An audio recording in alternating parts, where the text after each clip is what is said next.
Hey guys, so welcome back to the channel. This is how to convert PDF file to Microsoft Word for free with TinyWow.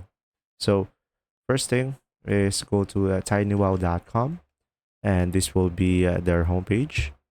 Now from here, you can just simply use the search bar over here at their homepage. And now just simply search for PDF to Word and select search. And now you will have this one tool over here and they have this feature. So click on this one. And now you could just simply upload your PDF over here, or you could just simply drag and drop it. So I have a PDF sample file over here.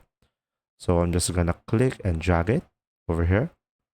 And now, as you can see, you will have multiple options. You can maintain formatting. You will have this one, and you will have this one.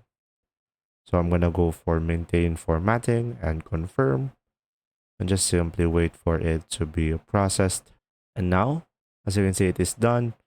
You just simply go ahead and click here to convert now. And now it will process again. And now you just simply go ahead and download it. And that's simply about it. I hope this video helped you out. Thanks for watching, guys. See ya.